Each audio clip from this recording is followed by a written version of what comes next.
Você conhece a história de Jacó, o patriarca que lutou com Deus e ganhou um novo nome. Mas ninguém te contou o final real dele, não o final dos livros infantis. Aquele que a maioria dos pregadores pula porque não encaixa no sermão de domingo.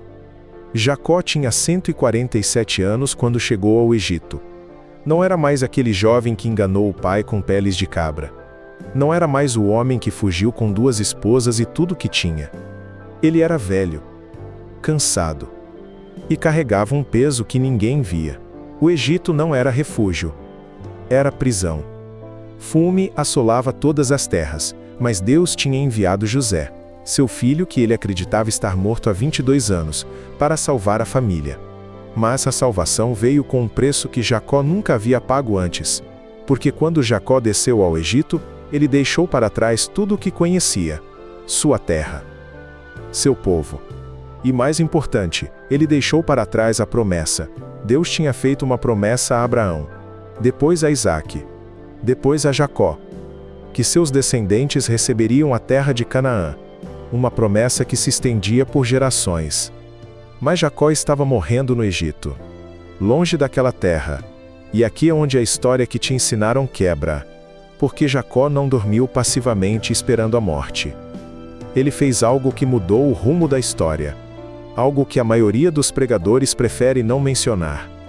Jacó convocou todos os seus filhos, 12 homens que ele havia gerado em sua vida inteira. E ele fez algo extraordinário. Ele os abençoou. Não uma bênção simples, uma bênção profética que determinaria o futuro de toda uma nação. Mas antes disso, antes de bendizer seus filhos, Jacó fez algo que ninguém esperava. Ele pediu para ver seus netos, e quando os viu, algo aconteceu. Jacó não apenas abençoou seus filhos, ele abençoou os filhos de seus filhos. Porque ele sabia algo que a maioria não compreende. A promessa não era apenas para ele, era para gerações. E aqui está o detalhe que quebraria a compreensão que você tinha de Jacó. Ele não abençoou seus filhos em ordem, não honrou os mais velhos primeiro. Ele abençoou conforme sua própria vontade profética. Ruben, seu primogênito, deveria receber a herança dobrada. Mas não recebeu. Porque Jacó sabia algo sobre Ruben que ninguém mais ousaria dizer em voz alta. Ruben, você é meu primogênito, minha força, o primeiro da minha virilidade. Mas você é instável como água, você não será o primeiro. Simeão e Levi, os próximos na ordem, eles também não recebem bênção de poder. Porque Jacó se lembra. Eles haviam destruído a cidade de Siquém. Não por ordem de Deus, por vingança pessoal. E Jacó, que amava seus filhos, não podia ignorar isso. Simeão e Levi são irmãos. Seus instrumentos são armas de violência. Que minha alma não entre em seu conselho secreto. Mas então ele chegou a Judá.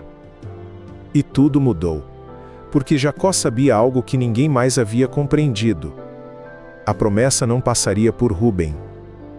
Não passaria por Simeão ou Levi. Passaria por Judá. Judá, você é aquele a quem seus irmãos louvarão. Sua mão estará no pescoço de seus inimigos. Os filhos de seu pai se inclinarão diante de você.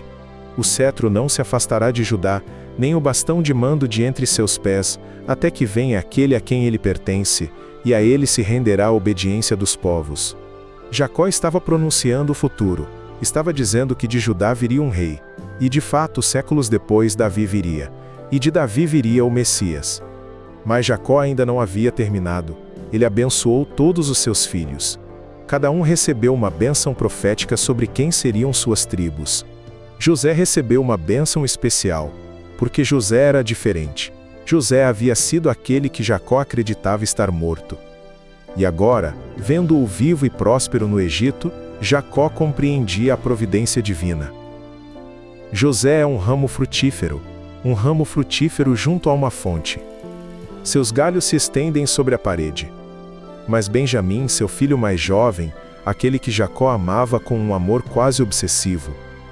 Benjamim é um lobo voraz. Pela manhã devora a presa, à noite reparte os despojos. E então Jacó fez algo que marca o final de sua história de forma indelével. Ele deu instruções finais. Instruções que mostram que ele sabia que não poderia ser enterrado no Egito. Quando eu morrer, vocês não me enterrarão aqui. Vocês me levarão de volta para Canaã, para a caverna de Macpela, onde estão meu pai Isaque, minha mãe Rebeca e minha avó Sara. Porque Jacó compreendia algo fundamental. Ele não era apenas um homem envelhecendo no Egito. Ele era a continuação de uma linhagem que Deus havia escolhido. Sua vida não era sua própria. Sua morte não seria seu próprio encerramento. Ele era parte de algo maior.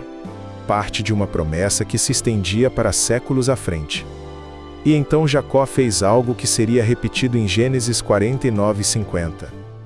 Ele se deitou na cama, reuniu seus pés para baixo e expirou. Mas aqui está o que a maioria não compreende. A morte de Jacó não era o final da promessa, era o cumprimento de uma etapa.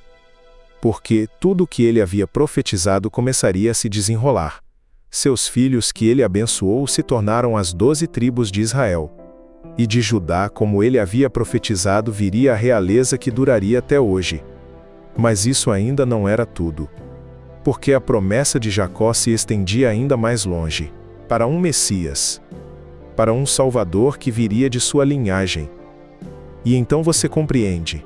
A história de Jacó não termina com sua morte no Egito. Termina com uma promessa que atravessou séculos. Uma promessa que começou com Abraão, passou por Isaque, por Jacó, por Judá, por Davi, e chegou até nós. Porque quando Jacó abençoou seus filhos, ele não estava apenas falando sobre tribos antigas. Ele estava abrindo uma porta. Uma porta que levaria à salvação de toda a humanidade. E aqui está o que ninguém te conta sobre Jacó no Egito. Ele não era apenas um velho refugiado. Ele era um homem que havia sido transformado por Deus. Um homem que sabia que sua vida era parte de um plano eterno. Quando ele desceu ao Egito, ele desceu sabendo que era apenas uma etapa. Uma etapa em uma jornada que duraria gerações. E quando abençoou seus filhos, ele estava passando essa compreensão adiante. A promessa não termina com Jacó. Começa com ele. E se você está aqui vendo esse vídeo, se você acredita na mesma fé que Jacó acreditava, então você também é parte dessa promessa.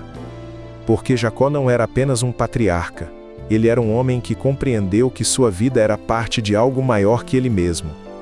E essa compreensão é o que o torna eternamente relevante. Mas para compreender por que Jacó precisava descer ao Egito, precisamos voltar. Voltar para o momento em que tudo começou a desabar. Jacó estava em Canaã com toda a sua família, seus filhos, seus netos, seus servos. Centenas de pessoas dependiam dele. E a fome não era local, era universal, atingia toda a região. E então alguém chegou com notícia: havia comida no Egito. O faraó havia acumulado grãos durante os anos de abundância, e agora durante a fome estava vendendo. Mas Jacó tinha um problema. Ele não podia descer pessoalmente ao Egito. Ele era velho, frágil, e havia um risco que ele não podia ignorar, porque descer ao Egito significava deixar Canaã. E Deus havia dito a seus antepassados para não descer ao Egito. O Egito era o lugar da escravidão, o lugar do afastamento de Deus. Então Jacó chamou seus filhos. Não todos, apenas 10 deles. E ele disse algo que revelava o conflito interno que o rasgava. Por que estão aí parados? Vejam, ouvi dizer que há alimento no Egito. Desçam lá e comprem alimento para nós, para que possamos viver e não morramos. Mas havia um filho que Jacó não enviou. Benjamim. Seu filho mais jovem. Seu filho favorito. O último filho da mulher que ele mais havia amado. Porque Jacó havia perdido um filho. Ou assim ele acreditava. José havia desaparecido anos atrás, e Benjamim era tudo que lhe restava da mãe de José. Raquel, a mulher que Jacó amava acima de todas as outras. Então Jacó fez algo que revelava o medo que o dominava. Ele reteve Benjamim. E seus 10 filhos desceram ao Egito sozinhos. E então eles chegaram ao Egito, a capital do reino. E o que encontraram os deixou em choque. Porque o homem que controlava todos os grãos do Egito não era um egípcio comum. Era um hebraico. Era alguém que falava sua língua. Era alguém que eles deveriam reconhecer. José havia sido vendido como escravo por seus próprios irmãos. Havia sido levado ao Egito. Havia servido na casa de Potifar. Havia sido injustamente preso. E então, através de interpretação de sonhos, havia se tornado a mão direita do faraó. Mas José não havia esquecido. Ele havia pensado em sua família todos os dias. Havia sonhado em vê-los novamente. E agora, aqui estavam eles, seus próprios irmãos que o haviam traído. E então José fez algo que ninguém esperava. Ele se comportou como um estranho. Ele os acusou de espionagem. Vocês são espiões. Vieram para ver as fraquezas do reino. Os irmãos negaram furiosamente. Eles explicaram que era uma família de pastores, que vieram apenas comprar comida porque havia fome em sua terra. Eles mencionaram seu pai. Mencionaram que tinham um irmão mais jovem em casa. E então José disse algo que os fez congelar. Algo que sugeria que ele sabia mais do que deveria saber. Se vocês forem homens honestos, deixem um de seus irmãos aqui como prisioneiro.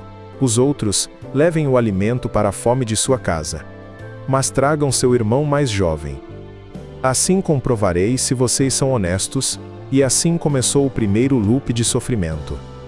Os irmãos tiveram que escolher entre deixar um deles preso, ou trazer Benjamim que seu pai havia retido. Porque havia um segredo que eles carregavam. Um segredo que ninguém mais vivo conhecia. Exceto eles. Eles haviam vendido José como escravo. E durante todos esses anos, eles haviam mentido para seu pai. Tinham dito que José havia sido morto por um animal selvagem. E agora, todos esses anos depois, eles estavam sendo confrontados por alguém que sabia a verdade. Ou pelo menos, assim parecia. Certamente somos culpados por causa de nosso irmão. Vimos a angústia de sua alma quando nos impunha, e não o ouvimos. Por isso veio sobre nós esta angústia. Mas havia outro problema. Quando abriram os sacos de grão em casa, encontraram algo inesperado. Suas moedas de prata tinham sido devolvidas. No fundo de cada saco. Jacó ficou aterrorizado. Para ele isso significava apenas uma coisa: que eles estavam em dívida com o Egito, que teriam que voltar, e que não havia escapatória. Vocês me privaram de meus filhos. José desapareceu, Simeão está preso no Egito e agora querem levar Benjamim também. Tudo está contra mim. Mas a fome continuava. E sem Simeão, sem mais comida, a família enfrentaria a morte. Então Judá, o que havia recebido a maior bênção no futuro, fez algo extraordinário. Ele confrontou seu pai. Pai, o homem nos advertiu solenemente, dizendo: vocês não verão meu rosto novamente a menos que tragam seu irmão mais jovem com vocês. Se você permitir que Benjamim vá conosco, iremos e compraremos alimento, mas se não deixar, não iremos, porque o homem disse que não nos verá sem o irmão. E então Judá fez algo que mudaria tudo. Ele ofereceu sua própria vida como garantia. Eu mesmo serei responsável por ele. De minha mão o reclamarás. Se eu não o trouxer de volta e o colocar diante de você, deixe que eu carregue a culpa para sempre. Jacó finalmente cedeu. Mas ele fez algo que mostrava que ele ainda não confiava completamente em Deus. Ele disse para seus filhos levarem presentes. Levem também o dobro da prata. Talvez tenha sido um erro. Leve também seu irmão, e vá de volta para o homem. E então ele disse algo que revelava sua fé, mesmo em meio ao medo. Que o Deus onipotente lhe conceda misericórdia diante do homem, para que ele liberte seu outro irmão e Benjamim. Quanto a mim, se sou privado de meus filhos, sou privado. E então eles voltaram ao Egito. E desta vez, algo diferente aconteceu quando chegaram. José os viu. E viu Benjamim, seu irmão completo, o único outro filho de Raquel que havia sobrevivido. E pela primeira vez, José não conseguiu se controlar. Ele pediu licença, saiu da sala e chorou, porque José havia esperado esse momento por 22 anos. Havia sonhado em ver seus irmãos novamente. Havia sonhado em ver seu irmão mais jovem. Havia sonhado em perdoar. Mas primeiro, ele precisava testar seus corações. Então ele voltou. E fez algo que deixou seus irmãos completamente confusos. Ele sentou seus irmãos em ordem de idade. E colocou Benjamim em posição de honra. E então ordenou um banquete. Mas havia algo estranho. As porções de Benjamim eram 5 vezes maiores que as dos outros. E os irmãos beberam e se alegraram. Porque por um momento a tensão pareceu desaparecer. Mas José sabia que o verdadeiro teste ainda estava por vir. Porque José havia preparado algo. Uma armadilha. Uma forma de descobrir se seus irmãos haviam realmente mudado, ou se ainda eram os mesmos homens que o haviam traído. No dia seguinte, José deixou seus irmãos partir com mais comida. Mas ele havia colocado algo especial no saco de Benjamim. Sua taça de prata. A taça que José usava para beber. A taça que ele havia colocado secretamente no saco de Benjamim. E então, quando os irmãos já estavam a caminho, José enviou seus guardas para persegui-los. Os irmãos ouviram o som dos cascos se aproximando. E quando os guardas os alcançaram, eles foram acusados de roubo. Por que vocês roubaram a taça de meu senhor? Essa é a taça em que ele bebe, e através da qual ele adivinha, vocês fizeram o mal. Os irmãos negaram furiosamente. Como poderiam ter roubado? Eles nem mesmo conheciam essa taça. Mas quando a taça foi encontrada no saco de Benjamim, todo o sangue saiu de seus rostos. Porque isso significava que Benjamim seria escravizado, que Benjamim seria levado de volta, que Jacó perderia seu filho favorito, e os irmãos foram levados